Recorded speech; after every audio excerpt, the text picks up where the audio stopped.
Good evening everyone and welcome to RK tutorials. मैं हूँ ऋचा त्रिपाठी। जैसा कि हमने अपनी लास्ट वीडियो में बताया था कि बहुत जल्द हम क्लास 10th के रिवाइज सिलेबस की वीडियोस अपलोड करने वाले हैं। सो ये रही आपकी पहली वीडियो जिसमें हम डिस्कस करने वाले हैं क्लास 10th के साइंस के chapter carbon and carbon compounds के बारे में। तो फ्रेंड्स, इस वीडियो को जल्दी से ज्वाइन कर लें और अपने फ्रेंड्स में भी शेयर कर दें ताकि वो भी इस वीडियो को ज्वाइन कर सकें।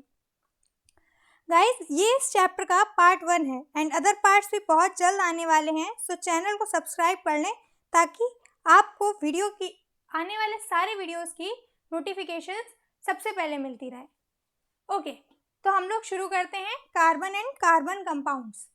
सबसे पहले तो जब हम चैप्टर शुरू करने वाले हैं कार्बन एंड कार्बन कंपाउंड्स, तो सबसे बेसिक चीज़ कि कार्बन क्या है उसके बारे में ही जान लें। तो कार्बन क्या है, आपको जैसे मालूम है कि हमारी पीरियोडिक टेबल में कार्बन एक एलिमेंट है, 6 नंबर पे आता है। एंड एक दो चीज़ें आपको मालूम, बेसिक तो आपको मालूम होगा और अगर नहीं है तो मालूम होना चाहिए। ठीक है गाइस, तो कार्बन क्या है? कार्बन इज एन एलिमेंट जो कि हमारी अर्थ क्रस्ट में पाया जाता है। फिलहाल ये पीरियोडिक टेबल में प्रेजेंट है। It is a non metal. Guys, यहाँ पे थोड़ा सा ध्यान दीजिए, it is a non metal, ठीक है। And its symbol is C, means carbon को हम लोग किससे रिप्रेजेंट करते हैं? कार्बन को हम लोग रिप्रेजेंट करते हैं सी से। Okay, it is important to us both in the elemental form and combined form. Okay, तो गाइस, अगर हमें कार्बन सिंगल फॉर्म में मिले, मीन्स अगर प्योर फॉर्म में मिलता है तो भी हमारे लिए कार्बन बहुत इंपॉर्टेंट है, और अगर कंबाइंड फॉर्म में मिलता है तो भी हमारे लिए कार्बन बहुत इंपॉर्टेंट है। तो मीन्स कार्बन हमारे लिए हर फॉर्म में इंपॉर्टेंट है, इधर it is in pure form और इधर it is in combined form, ठीक है। All the living things, plants and animals are made up of carbon compounds और ऑर्गेनिक कंपाउंड्स। गाइस, जितने भी लिविंग थिंग्स हैं, living things in the sense plants and animals, ये सब में या तो कार्बन कंपाउंड्स पाए जाते हैं या फिर कार्बन से बने हुए ऑर्गेनिक कंपाउंड्स। आप इसके बारे में, सॉरी टू से, आगे नहीं, आप इसके बारे में आप 11th क्लास में पढ़ेंगे। वैसे अगर आपका ये सिलेबस रिवाइज नहीं हुआ होता, मीन्स क्या है कि रिवाइज सिलेबस में आपके इस चैप्टर से नॉमेनक्लेचर एंड कार्बन से बनने वाले कंपाउंड्स के बारे में या उनकी जानकारी वो सब हटा दिया गया है। सिर्फ बेसिक रह गया है आपको इस चैप्टर में, तो आप उसके बारे में 10th में तो नहीं पढ़ पाएंगे, तो आप 11th में आने वाली क्लास में पढ़ेंगे। कार्बन से फॉर्म होने वाले कंपाउंड्स, उनको हम लोग कहते हैं ऑर्गेनिक कंपाउंड्स, ठीक है। मीन्स एक बात मैं आपको बता दूं कि अगर कार्बन नहीं होता तो शायद ऑर्गेनिक केमिस्ट्री नहीं होती। केमिस्ट्री को 12th में जब दो पार्ट्स में डिवाइड करते हैं, इनऑर्गेनिक एंड ऑर्गेनिक, तो अगर कार्बन कंपाउंड नहीं होता तो शायद ऑर्गेनिक केमिस्ट्री नहीं होती, ठीक है। तो हाँ, हम लोग वापस आते हैं अपने पॉइंट पे। हम लोग पढ़ रहे थे कि कार्बन हमें दोनों फॉर्म में ज़रूरी है, एलिमेंटल और कंबाइंड फॉर्म। कार्बन हमें लिविंग थिंग्स से मिलता है, लिविंग थिंग्स मीन्स प्लांट्स हो गए, एनिमल्स हो गए, ठीक है। तो बेसिकली हम ये कह सकते हैं कि कार्बन सारे लिविंग थिंग्स में प्रेजेंट है, ठीक है। आगे बढ़ते हैं, importance of carbon, means carbon की क्या ज़रूरत है हमारी लाइफ में। तो जैसा कि मैंने आपको बताया कि कार्बन लिविंग थिंग्स में से मिलता है, तो कहीं ना कहीं कार्बन बहुत ज़रूरी होगा, इसीलिए तो लिविंग बॉडी में प्रेजेंट है, हमें किसी ना किसी फॉर्म में तो हेल्प कर ही रहा होगा, ठीक है। तो कार्बन से बनी हुई एक बहुत ह्यूज अमाउंट की चीज़ें हम लोग अपनी डेली लाइफ में यूज़ करते हैं, जैसे कि pulses, sugar, coffee, vegetables and other materials like, ये तो चलिए फूड हो गया, ठीक है। फूड अब प्लांट से मिलता है, तो आपने ये सिंपल सा लॉजिक लगा लिया होगा कि हमें ये फूड सारे प्लांट से मिलते हैं, तो जनरल सी बात है इसमें कार्बन होगा, क्योंकि मैंने अभी आपको बताया कि कार्बन किस में होता है। कार्बन प्लांट्स में होता है एंड एनिमल्स में होता है।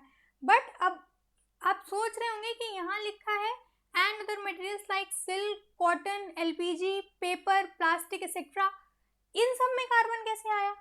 तो गाइस, कार्बन की हेल्प से या कार्बन को यूज करके हम लोग सिल्क, कॉटन, एलपीजी मतलब लिक्विफाइड पेट्रोलियम गैस, जो कि हमारे सिलेंडर्स में यूज होती है, ठीक है। तो एलपीजी, पेपर आपको जैसा कि मालूम होगा कि पेपर प्लांट से बनते हैं, ठीक है। पेपर किससे बनता है? पेपर प्लांट से बनता है। तो प्लांट्स में भी कार्बन होता है। तो एक तो ये तो सिंपल सी चीज़ हो गई, इसको तो हटा ही दीजिए कि पेपर में कार्बन होता है। एंड प्लास्टिक्स में कार्बन कहाँ से आया? तो ये भी, यहाँ पे भी वही सिंपल सा लॉजिक है कि कार्बन की हेल्प से या कार्बन को यूज़ करके हम लोग प्लास्टिक्स को बनाते हैं, ठीक है। तो ये सारी चीज़ें कार्बन से बनती हैं। तो इस तरह से कार्बन हमारी डेली लाइफ में बहुत इम्पॉर्टेंट रोल प्ले करता है। आप सोचिए कि विदाउट कार्बन शायद ये तो मान लीजिए कि अगर पल्सेस, शुगर, कॉफ़ी, वेजिटेबल्स, इनके बिना लाइफ पॉसिबल है नहीं ना।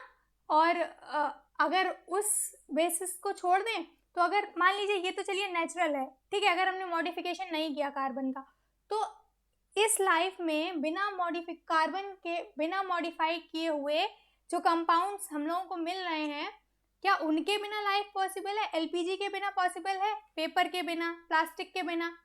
नहीं ना, ठीक है। तो चलिए आगे बढ़ते हैं। अब नेक्स्ट टॉपिक हमारा है कि test the presence of carbon in materials. मतलब हम ये कैसे टेस्ट करें कि जो हमारे पास गिवन मटेरियल है, मीन्स जैसे कि पल्स, शुगर, कॉफ़ी या जो भी हमारे पास गिवन मटेरियल है, इसमें कार्बन है या नहीं है। गाइस, ये आपसे पेपर में पूछा जा सकता है, तो इस पर थोड़ा सा ध्यान दीजिएगा। इस तरह से क्वेश्चन आ सकता है कि how you can test that in the given compound you have carbon और नॉट, ठीक है। तो अब क्योंकि आपका इंटरनल असेसमेंट भी होता है 20 मार्क्स का, तो हो सकता है उसमें आपसे पूछ लिया जाए, ठीक है। तो कैसे टेस्ट करते हैं कि जैसे कि हमारे पास जो भी कंपाउंड गिवन है उसको हम in presence of air burn करेंगे, ठीक है। और फिर बर्न होने के बाद जो हमारा स्मोक है उसको हम लाइम वाटर के से पास करेंगे, ठीक है, pass the gas through lime water. अब अगर हमारा लाइम वाटर मिल्की हो जाता है, means milky in the sense milk का कलर आप समझते हैं, अगर उस टाइप का हो जाता है हमारा लाइम वाटर, तो हमारे गिवन मटेरियल में कार्बन प्रेजेंट है। और अगर लाइम वाटर मिल्की नहीं होता है तो हमारे गिवन मटेरियल में कार्बन प्रेजेंट नहीं है, ठीक है। गाइस, आगे बढ़ने से पहले अगर आपको वीडियो पसंद आ रही हो तो प्लीज़ वीडियो को लाइक करते चलें, और जो हमारे चैनल पे नए हैं वो चैनल को सब्सक्राइब कर लें, ताकि आपको आने वाले सारे वीडियोस की नोटिफिकेशंस मिलती रहें। और जल्द से जल्द शेयर कर दें दूसरों में, अपने फ्रेंड्स में, ताकि वो भी ज्वाइन कर सके, ठीक है। तो चलिए आगे बढ़ते हैं। Valency of carbon. अब हम लोग पढ़ने वाले हैं वैलेंसी ऑफ कार्बन के बारे में। तो ये आपने सुना होगा कि हर कंपाउंड की कोई ना कोई वैलेंसी होती है, ठीक है। अब वैलेंसी कैसे? देखिए, कार्बन का एटॉमिक नंबर क्या होता है? 6, ठीक है। तो इसका क्या मतलब हुआ कि कार्बन के न्यूट्रल एटम मीन्स ना तो कार्बन ने इलेक्ट्रॉन्स लूज किए हैं और ना ही कार्बन ने इलेक्ट्रॉन्स गेन किए हैं, ठीक है। तो जब कार्बन अपनी न्यूट्रल फॉर्म में होता है उस टाइम पे कार्बन के पास 6 इलेक्ट्रॉन्स होते हैं, ठीक है। क्यों? क्योंकि कार्बन का एटॉमिक नंबर 6 है, तो atomic number is equals to number of electrons present in that atom, ठीक है। तो ये देखिए 1 2 2 3 4, ये 4 तो हो गए आउटर मोस्ट सेल में। ये आउटर मोस्ट सेल कौन सी है? L, ठीक है। और 2 हो गए हमारी इनर मोस्ट सेल में, ये 1 और ये 2। ये कौन सी है? K, ठीक है। ये शेल्स तो आपको पता ही होंगी कि 4 मेन शेल्स कौन कौन सी होती हैं? KLMN, ठीक है। तो हमारे कार्बन का एटॉमिक नंबर 6 है, तो हमारे 2 इलेक्ट्रॉन्स इनर मोस्ट सेल में होते हैं। अब इनर मोस्ट सेल में 2 इलेक्ट्रॉन्स क्यों होते हैं? तो गाइज इससे ज़्यादा तो उसमें हो नहीं सकते। मीन्स जब हम लोग इलेक्ट्रॉनिक कॉन्फ़िगरेशन करते हैं तो उसके हिसाब से इनर मोस्ट सेल में मैक्सिमम इलेक्ट्रॉन्स 2 हो सकते हैं ना, ठीक है। और उसके बाद फिर 2 8 है ना, इस तरह से, ठीक है। तो अब आप 2 8 18 इस तरह से होता है ना 32। तो इनर मोस्ट सेल में 2 इलेक्ट्रॉन्स हो गए, उसकी नेक्स्ट सेल में 4 इलेक्ट्रॉन्स। ये हमारा इलेक्ट्रॉनिक कॉन्फ़िगरेशन हो गया क्या? 2,4, ठीक है। तो कार्बन का इलेक्ट्रॉनिक कॉन्फ़िगरेशन 4। अब कार्बन को inner most gas, noble gas के कॉन्फ़िगरेशन के लिए, मीन्स नोबल गैस का कॉन्फ़िगरेशन ही क्यों चाहिए? अब every element in the periodic table wants to be stable, ठीक है। हर एलिमेंट को स्टेबल होना है। अगर स्टेबल नहीं होगा तो अदर कोई एलिमेंट आके या तो उससे उसके कार्बन्स ले लेगा, और अगर कार्बन्स ले लिए तो उसकी फिर तो कोई वही नहीं रह गया, मतलब हमारा एलिमेंट डिस्ट्रॉय हो जाएगा। इसलिए हमारे हर एलिमेंट, जितने भी एलिमेंट पीरियोडिक टेबल में है वो सब स्टेबल रहना चाहते हैं। उन्हें स्टेबल रहने के लिए अपने पास वाली नोबल गैस के जैसा इलेक्ट्रॉनिक कॉन्फ़िगरेशन गेन करना होता है एनी हाउ। ठीक है, तो कार्बन यहाँ पे जितने भी हमें इलेक्ट्रॉन्स गेन करने होते हैं या फिर लूज करके या फिर गेन करके, हमें जो भी जितने भी इलेक्ट्रॉन्स हम लूज करके या गेन करके अपने पास वाली नोबल गैस जैसा इलेक्ट्रॉनिक कॉन्फ़िगरेशन पा सकते हैं, वही होती है वैलेंसी किसी भी कंपाउंड की। तो यहाँ पे कार्बन की आउटर मोस्ट सेल में 4 इलेक्ट्रॉन्स हैं, मीन्स हमें 4 इलेक्ट्रॉन्स ही और चाहिए हैं कैसा, नोबल गैस कॉन्फ़िगरेशन के लिए। ठीक है, क्योंकि फिर 2,8 हो जाएगा और हमारी आउटर मोस्ट सेल में भी 8 इलेक्ट्रॉन्स हो जाएंगे। ठीक, तो 8 इलेक्ट्रॉन्स करने के लिए आपको सिंपली समझ में आ रहा होगा कि कार्बन को 4 इलेक्ट्रॉन्स और चाहिए, तो 4 इलेक्ट्रॉन्स ले लेगा, या हाँ 4 इलेक्ट्रॉन्स ले लेगा। ठीक है, तो 4 इलेक्ट्रॉन्स ले लेगा तो क्या होगा कि इसकी जो इलेक्ट्रॉनिक कॉन्फ़िगरेशन है वो पास वाले नियरेस्ट नोबल गैस जैसी हो जाएगी और ये स्टेबल हो जाएगा। तो इसकी नियरेस्ट नोबल गैस कौन सी है, नियॉन। ठीक है, तो इस तरह से कार्बन की वैलेंसी क्या हो गई, 4। आई होप आपको समझ में आ गया होगा कि कार्बन की वैलेंसी 4 कैसे हुई। ठीक है, और अगर समझ में नहीं आया तो आप कमेंट सेक्शन में जाकर अपने व्यूज़ छोड़ दीजिए, हम कोशिश करेंगे आपके सारे डाउट्स को क्लियर करने की। And hence it is called tetravalent. ठीक है, कार्बन की वैलेंसी 4 है, इसीलिए कार्बन को हम लोग टेट्रावेलेंट कहते हैं। आगे बढ़ते हैं। आगे हमारा ये है, क्वेश्चन आया है कि why carbon shows covalency, carbon covalency क्यों शो करता है। अब मैं आपको एक बात बता दूं, यहाँ पर आप सोच रहे होंगे कि मैं अचानक से कोवेलेंसी की बात कैसे आ गई। तो कोवेलेंसी, या तो अभी आप क्वेश्चन पे ध्यान मत दीजिए, बस इतना ध्यान दीजिए कि हम लोग अभी ये पढ़ने वाले हैं कि कार्बन कोवेलेंसी ही क्यों शो करता है, means carbon electro covalency in the sense कि कार्बन शेयरिंग क्यों करता है। ठीक है, कार्बन लूज क्यों नहीं कर देता 4 इलेक्ट्रॉन्स, तो 2 बचेंगे उसके पास, वो भी स्टेबल है। या फिर कार्बन 4 गेन क्यों नहीं कर लेता, तो उसके पास 8 इलेक्ट्रॉन्स हो जाएंगे आउटर मोस्ट सेल में, वो भी स्टेबल है। ठीक है, कोवेलेंसी क्यों शो करता है, मीन्स शेयरिंग क्यों करता है, मतलब अपने 4 दिए और दूसरे के 4 लिए, इस तरह से 2 अपना खुद और दूसरा जिससे लिए हैं और जिसको दिए हैं वो इस तरह से स्टेबल हुआ। तो ये क्यों हुआ, ठीक है, ये पढ़ेंगे हम लोग, और ये बहुत इंपॉर्टेंट टॉपिक है। अगर आपको ये समझ में नहीं आया गाइस, तो आपको आगे ऑर्गेनिक कंपाउंड्स को समझने में भी दिक्कत होगी और उनकी नेमिंग करने में भी बहुत दिक्कत होगी। ठीक है, आगे बढ़ते हैं कि अभी जैसा हमने पढ़ा था कि कार्बन हैज़ 4 इलेक्ट्रॉन्स। ठीक है, कार्बन का जो न्यूट्रल एटम होता है उसके आउटर मोस्ट सेल में 4 इलेक्ट्रॉन्स होते हैं। तो इधर इट हैज़ लूज 4 इलेक्ट्रॉन्स और gain 4 electrons to achieve inert gas electronic configuration and become stable. ये भी हमने आपको भी लास्ट में बता दिया। ठीक है, तो if carbon atom not do so it will share 4 electrons to become more stable. अब कार्बन एटम ना तो 4 इलेक्ट्रॉन्स लूज कर सकता है और ना ही 4 इलेक्ट्रॉन्स गेन कर सकता है स्टेबल होने के लिए। ठीक है, अब आप सोच रहे होंगे कि ऐसा क्यों, तो ये बहुत इंटरेस्टिंग फेनोमेना है, आप थोड़ा सा ध्यान लगाएंगे तो आपको बहुत अच्छे से समझ में आ जाएगा। आइए जानते हैं कि ये क्यों 4 इलेक्ट्रॉन्स गेन नहीं करता है और 4 इलेक्ट्रॉन्स को लूज नहीं करता है, ये शेयरिंग ही क्यों करता है 4 इलेक्ट्रॉन्स के साथ। तो सबसे पहली बात तो आप सोच के देखिए कि कार्बन के पास सिर्फ 2 शेल हैं, तो न्यूक्लियर फोर्स कितना हाई होगा हमारी आउटर मोस्ट सेल को कंबाइंड रखने के लिए अपने साथ। ठीक है, nuclear force guys, nuclear force आप समझ सकते हैं ना कि जो फोर्स न्यूक्लियर के द्वारा सेल्स पे लगाया जाता है उसको हम लोग न्यूक्लियर फोर्स कहते हैं।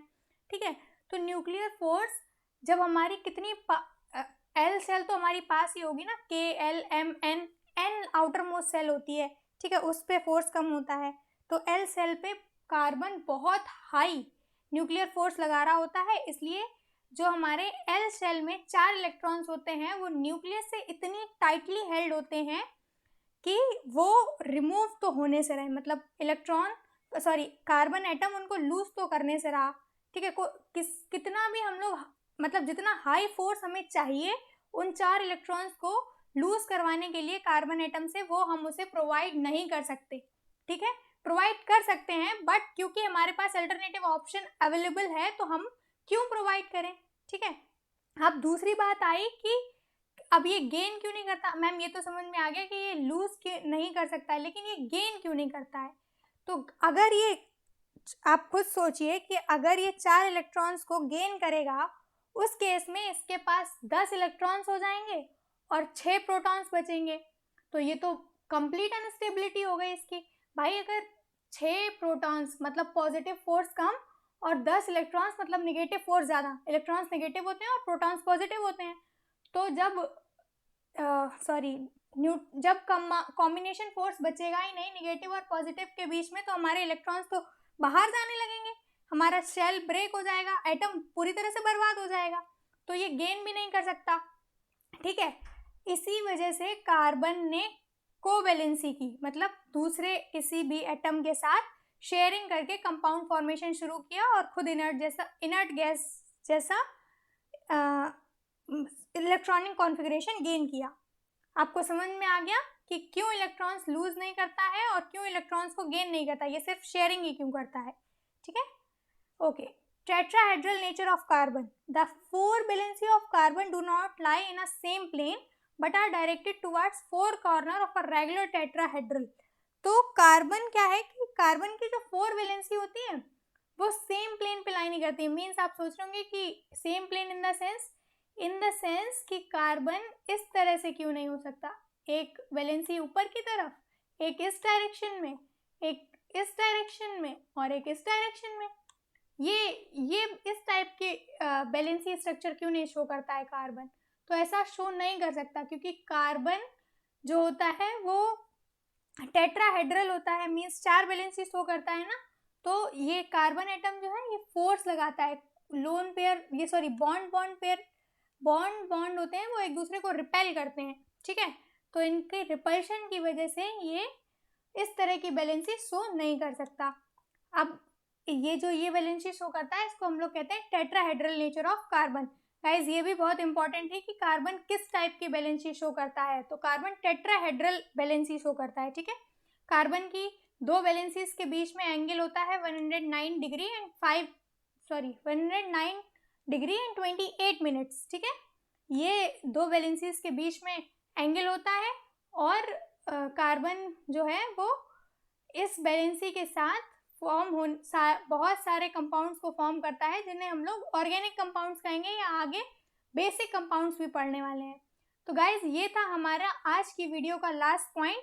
अगर आपको वीडियो पसंद आई हो तो प्लीज़ लाइक ज़रूर करें और दूसरों में भी शेयर करें। अगर आप हमारे चैनल पर नए हैं तो चैनल को सब्सक्राइब कर लें ताकि आने वाले सारे वीडियोज़ की नोटिफिकेशन आपको मिलती रहे। Thank you.